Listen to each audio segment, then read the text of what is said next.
'cause it's been a while and I got my reptile mask.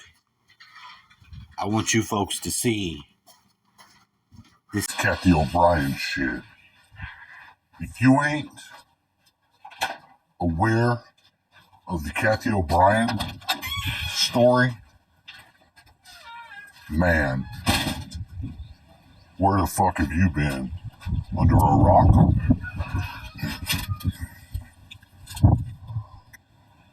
Now what I'm going to do... Transformation of America by Mark Phillips and Cathy O'Brien. Chapter 1. Sometimes. We're going to skip to the middle. Murder, drugs, and white slavery prevailed. Whoa. Entertainers usually made them big only when they participated in CIA operations and / were slaves themselves. I know of numerous entertainers in need of rescue and deprogramming from their mind-controlled existence, because it was discovered that voices could be harmonically tuned through mind control to captivate audiences. To quote my father, spies, like singers and actors, are made, not born. These entertainers have endured much of the same programming as I to permit them to carry out government operations in the course of their travels.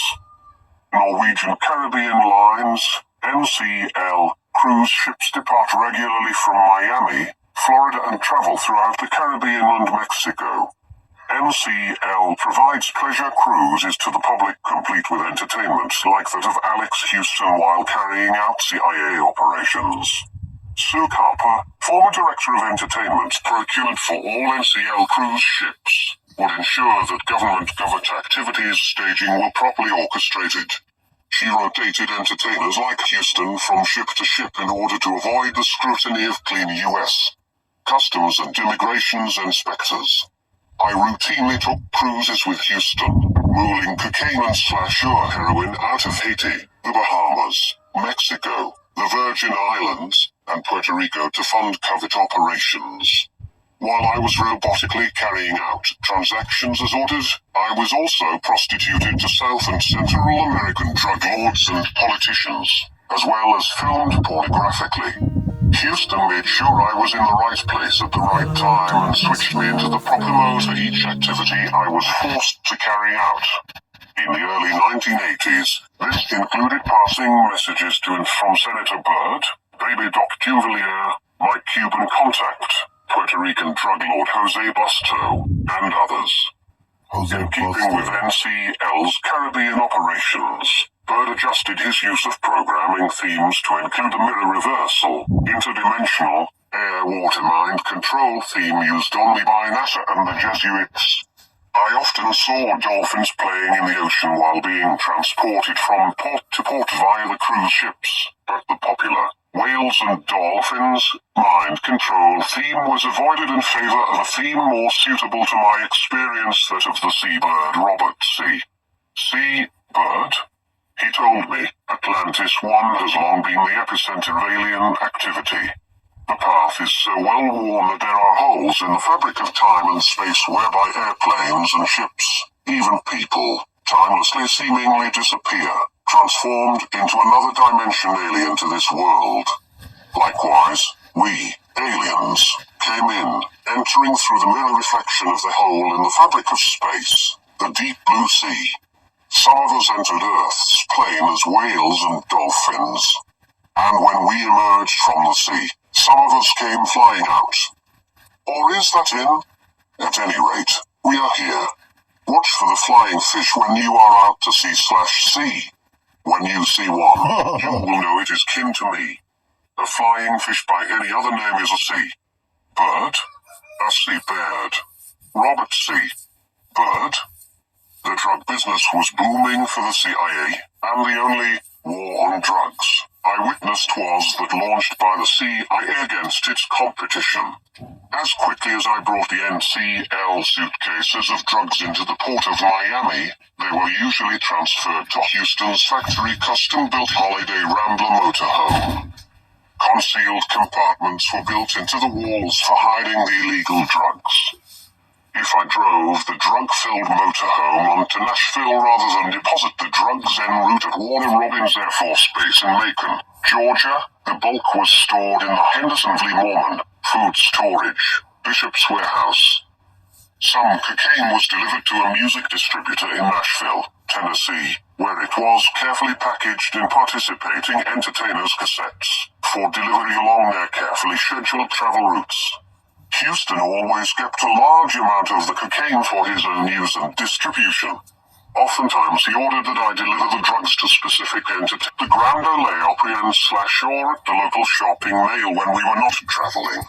Most often, however, the larger loads of drugs remained concealed in the motorhome for distribution to CIA drug drops while we traveled the country music industry.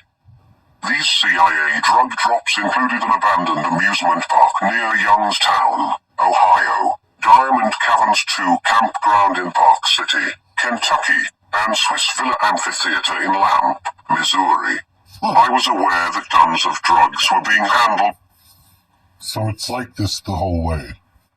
If it's not her being a prostitute, Kissinger's in here, Ford is in here.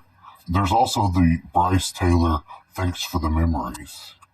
Let's give that a cut in the middle and see what we find.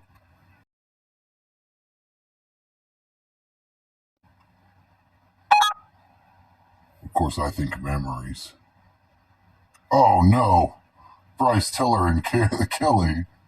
Oh no! Another Kelly? Ah! Wait.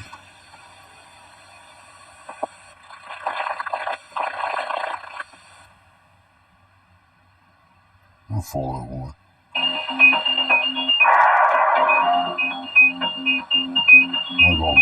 Now to a spy thriller unfolding in the heart of suburban Los Angeles. The CIA allegedly brainwashes a woman and turns her into a sex slave to the rich and famous. It does sound bizarre. Jody Baskerville tells their office Unit 13 exclusive investigation. Unit 13? Bryce Taylor used to be your typical soccer mom with a successful husband, 3 kids, and a beautiful home in the San Fernando Valley. That is, until she started telling of a secret double life as a mind-controlled sex slave for the CIA. I would have sex with him and deliver whatever messages that I was programmed to deliver. Now, this one-time suburban housewife finds herself the unlikely leading lady in a real-life psychosexual spy thriller, co-starring a former Los Angeles FBI chief. Bryce Taylor is absolutely telling the truth. I would stake my name and reputation of 50 years on it. A UCLA professor of psychiatry. I'm sure she has no evidence that the CIA really is doing this. And a crusading psychologist. It's what you read about the Holocaust and what they did in the Nazi camp. If Bryce Taylor's story sounds more like a movie than reality, well, maybe that's because it's awful close to the plot of Long Kiss Goodnight. Just like Gina Davis, Bryce is knocked unconscious in a near-fatal car accident that jolts loose suppressed memories of another life as a CIA operative, seducing the rich, the famous, and the powerful from Washington to Hollywood. All of a sudden, I'm in bed with some, politician or different Hollywood actor or comedian. And even American presidents. My program assignment was to strip, to swim with the president, and then to have sex with him later on in the evening. Have you ever considered the possibility that you're just crazy? I absolutely thought I was crazy initially.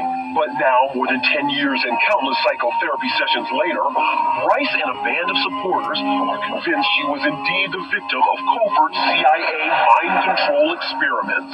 If Bryce was the only person who I had heard those stories from, then I would say this has surely got to be crazy. Dr. Pamela Monday, an Austin, Texas psychologist, says she is treating 60 other women telling the exact same story as Bryce. It is the worst